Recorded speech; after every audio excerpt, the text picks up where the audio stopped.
Mō tēnei hui, ka nui te mihi mahana kia koutou mo te wā o Matariki. Ko tīna parau tōku ingoa, ki te taha o taku māma no rongo mai wahine Ngāti Rā Kaipāka me Ngāti Tuwharetoa, ki te taha o taku pāpā no Ngai Tāmanuhiri me Ngāti Porou, he mihi mahana kia koutou katoa. Kia ora everybody, I hope this is working because I can't see anybody, but it's lovely to be here with you, even though it's our wairua instead of our tinana. I hope you're all safe. I know Tāwhiri Mātea is really impacting you all over the last few days, and so just sending all our aroha to you there in Heretaunga and Tairāwhiti, Takitimu as a whole. Just to, I guess, introduce myself. I'm an environmental planner, have been working in this field for a little while. My papi, Ben Christie, was brought up in Mahia and Nuhaka and married a Tuwharetoa wahine who swiftly moved him to Tūrangi, but we are very, very proud and very, very honoured to be here and sharing some whakaaro with you all today. I apologise for not being there again in person. I've got a few slides that I was going to share, so I'll just put them on the screen and hopefully this all works properly for you. Let me see. Just make that do its thing. Hoping that's working and someone can tell me if it's not. But so yeah, just I guess just to give you some context. So Ngaio and Shade kind of said, what will you talk about? Shall we talk about Te Mana o Te Wai? And I said, do you want me to, be conservative, or do you want me to be myself? And so Ngaio said, no, just be yourself, cuz. So this little kōrero is really about some of the stuff we're seeing in the taiao at the moment. I work across a lot of iwi, a lot of hapu, and a lot of whānau who are doing the mahi on the ground with their taiao. And it's, I guess, a really challenging time for us with the government really attacking our people, our taiao, our tikanga, our reo. And as we're seeing kind of this tidal wave of a new coalition government and their views about us, the taiao particularly has been hammered in these new policies and this new perspective from the Crown. So one of my jobs is as a technician for the Iwi Chairs Forum, and so I spend a lot of my time working in legislation around taiao and have seen, I guess, some of the really unnecessary pieces of policy that are coming through that are focusing directly on our taiao. And so I guess today, as a result of the last kind of few months, 6 months or so, around what we've seen in the coalition government, I had to go through a whole bit of reflection on what's happening and how we can keep focused on ourselves, keep moving forward, but also be really prepared for what's coming. This slide is probably quite appropriate now, given you guys are dealing with some really strong impacts again from Tāwhiri Mātea, and I guess I just wanted to start here, and I know I'm preaching to the converted, but this is a picture from my Tuwharetoa whakapapa. I'm the deputy chair on the Lake Taupo Forest Trust, and we have 37,000 hectares of lands that we manage for our uri in the centre of the North Island. And in Gabrielle a year ago, we had some impacts from the cyclone. It was, not nowhere near as close to the impacts that you all, our whānau, have had to deal with. And I really do want to acknowledge all of the work and the mahi and the stress that this period of a year and today has caused. I wanted to show this photo because it was an example of what happens when you do make actual mokopuna decisions. So on the left-hand side of the screen is a area that was impacted by the cyclone, and on the right-hand side of the screen is also an area impacted by the cyclone. And so in the central North Island, we lost 4,000 hectares of Pinus radiata our exotic forests, many very close to maturity. And luckily it was just an economic impact. It was not no one was hurt in these events for us in the central North Island. But what it reminded me of is the importance of making decisions around our taiao early. So on the left-hand side, our papas entered into leases in the early 1960s around creating forests in the central North Island. But one of the things that they decided at that time was to have very significant riparian strips. So the one you can see on the left-hand side of the photo is close to 1 kilometre wide. And in those areas, including all of our waterways, wāhi tapu, the whānau at the time decided not to take an economic benefit from those lands and not plant right up to the edges. So as a result, when Gabrielle hit, our waterways were protected. The native forests looked after our wai and our wāhi tapu, and you can see on either side the exotic forests just getting smoked by the cyclone. And one of the things I think I learned most from this decision from our whānau is that if you make these environmental transformative shifts early, then later generations don't feel that they've missed out on anything. So for me, I am now on that board, as I said, and I was clearly not present when they made that decision, but I didn't feel the loss of the economic revenue that we would have gained if we had planted right up to the river, because I never knew what it felt like. So our papas at the time made really great environmental decisions for us and shifted us into a space, I guess, where we were centering our taiao as much as we could and still having some sustainable economic development outcomes. What I have seen, though, as an environmental advocate across, Aotearoa since Gabrielle, is that there are still some real challenges around how our people and our whānau and our communities are responding to the requirements of climate change.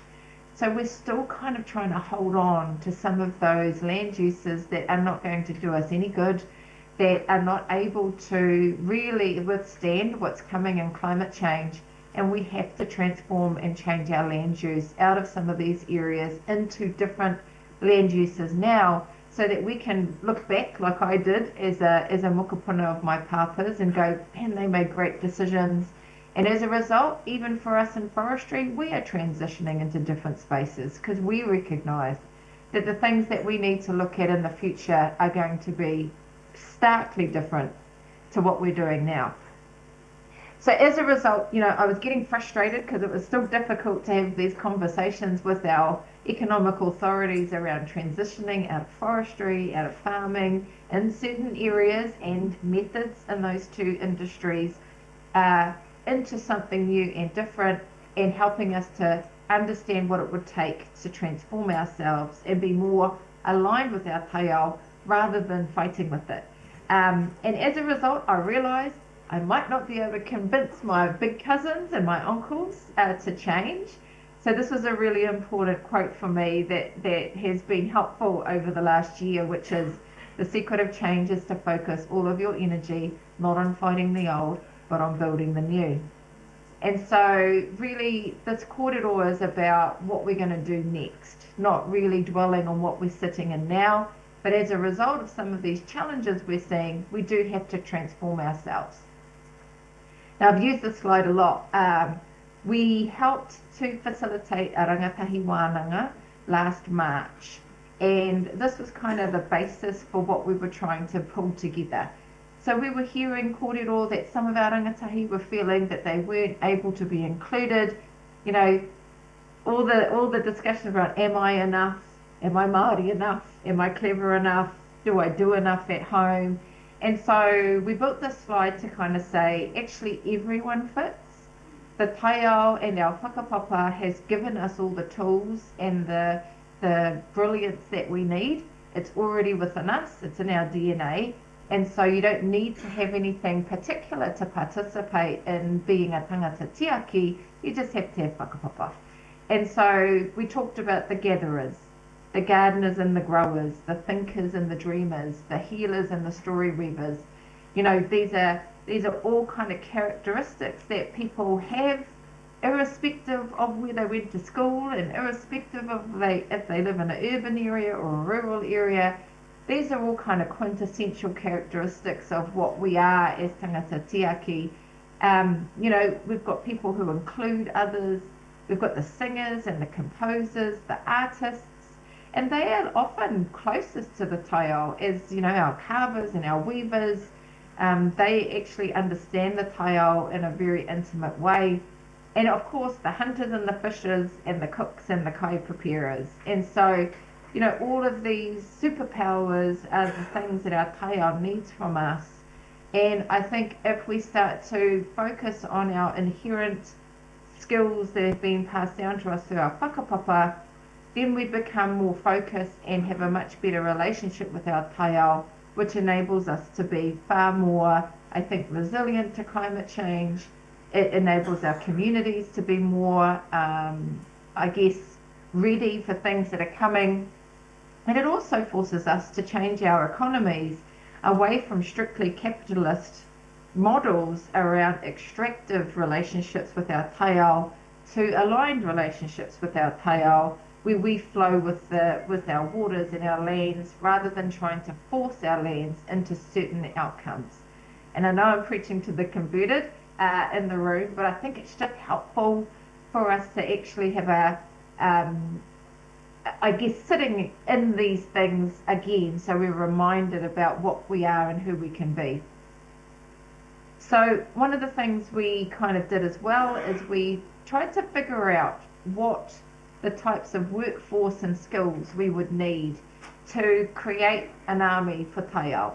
And this is based on 80 iwi, saying if we had an iwi internal team, if we had hapu kaitiaki and Māori land managers, accredited experienced commissioners, mātauranga Māori practitioners, teachers who were actually creating succession strategies around our taiao with our tamariki, and all of us really, we all could benefit from re-indigenizing ourselves around our taiao, and also the people on the ground who are doing the pest management, who are actually restoring areas, who are, fencing, who are practicing mātauranga Māori on our taiao and providing that expertise back into other layers in our community.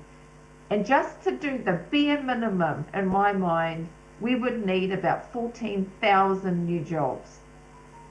And so, I guess I show this slide to demonstrate that creating an environmental industry, creating an environmental economy that creates these roles and jobs, and their purpose is purely to enhance and restore and regenerate not only our taiao but our relationship to it, that is a real possibility. If I look back, 180 years, there was no pine forest, there was no sheep, beef or cattle farming. We know that those industries were introduced as colonial impacts into our whenua. We have become very accustomed to them and we certainly feel connected to them, but that is not necessarily what we would have done if we had the choice. So creating a whole economy and an industry around taiao is absolutely possible, but it would require us to think about how we transition into these new industries, things like biodiversity credits, carbon credits off of native forests, rongoa Māori. We've talked about them for years, but we've really struggled to directly invest in those things as Māori. And so I guess I just wanted to demonstrate that when we are organising ourselves and considering what we're doing about our taiao, a lot of the conversation comes back to our economy. And I just feel strongly that we can create taiao-centred economies ourselves. This is my favourite meme because it reminds me so much of how many of us really want to work with our whānau. We need 14,000 people to come home and do the mahi, and yet, we actually struggle when we're at home. So I wanted to show you this slide because partly it's the funniest meme I've ever seen because it's so relatable, but also because I think once we're those of us who are ahika, sometimes we actually have to be welcoming in different ways to whānau who are returning home or want to connect to home and still participate. We need everybody to be involved and have the roles that, you know, the taiao needs them to have. And so we just have to be sometimes a little bit kinder when we're welcoming whānau back into the fold. But I just wanted to, I guess, slowly start to wrap up and bring us back from, you know, transforming ourselves post climate change impacts, transforming ourselves back into our own tikanga and who we are, and recognising that there are significant challenges to that.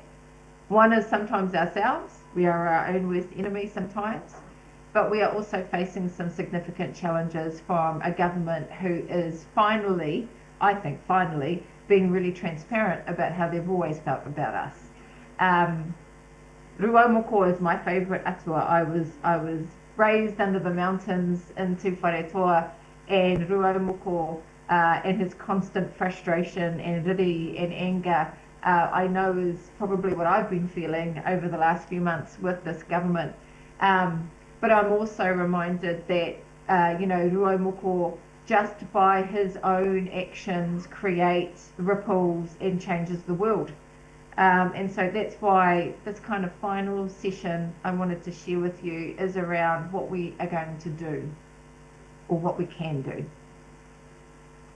So we have a range of laws that are coming out in the next 8 months that really strike at the heart of all of the work that lots and lots of whānau, hapu and iwi across the country have developed through their advocacy, through their fights in the courts, and through really sheer will around forcing the government to centre taiao in our legal system. Not only for centering ourselves, but trying to centre te tiriti and centering us and our mana as mana whenua. One of those pieces of legislation is called Te Mano o Te Wai, and it is a part of the National Policy Statement, which is a really simple hierarchy. First right of water goes to water for its own purposes, for its ability to sustain itself and all of its children, its fish, even down to the sound of its ripples, just its own right to exist without intervention from humans. The second part of Te Mano o Te Wai and its hierarchy is around the ability to access clean and safe drinking water for the well-being of communities. The third piece of Te Mano o Te Wai is, once you have those first two pieces, am I able to sustain the economic and cultural and social aspirations of the community, which are now operating within limits because you've got the first two parts of the hierarchy. So it's a really simple framework, and it's really just started to kick in. The government currently is wanting to rebalance Te Mano o Te Wai, and we've seen through the tone of lots of its kōrero that means really watering it down or its removal. I just want to quickly go through kind of the strategy that I have personally tried to build for myself as an advocate in this space around what I think I could do, because I was struggling and I was drowning under the weight of all of this policy and change and negativity towards our people and taiao by the Crown, and starting to get, as I said, overwhelmed and had post-traumatic stress disorder just before Christmas, as I realised all of these long-term building blocks in taiao were falling. So I just wanted to say, if we can focus on our regions, the central government will do what the central government will do, but our relationship in our own regions with our councils and with each other will be the real test of whether we can withstand the wave coming from central government. Helping our councils and helping our local farmers and our local horticulturalists, you know, our advocates to understand Te Mano o Te Wai, and frankly Te Ao Māori as a whole, and why we are so important to the centrality of not only environmental outcomes but economic development in our regions. We need to demystify te mano o te wai, and we have to amplify ourselves through wānanga. And at the moment, I'm seeing some amazing kura taiao all across the country pop up, rangatahi-led, pakeke-led. You know, it's been a really rich time for us to build mātauranga. And what I would say is that this current wave of attack on our people cannot be lost. When I look back at our history, you know, the most significant transformative steps in our rights and our interests as tangata whenua have often come as a result of significant strain and pressure. You know, the Land March in 1975, going into the establishment of the Waitangi Tribunal, you know, the 80s and the Springbok tour and the intense racism of that period, springboarding ngā tamatoa and others to take those mantles, the creation of the kohanga reo and kura kaupapa, all come from times of great stress. So I think I'm excited in a way to see what this current space will take us into. Just to finish up, I wanted to give you a very quick taster of what is coming though, so that we can be prepared. So the fast track bill will likely become an act, and so we will see a range of large scale developments occurring in all of Aotearoa across the country. I think the Public Works Act review will be on its way, so we should be prepared.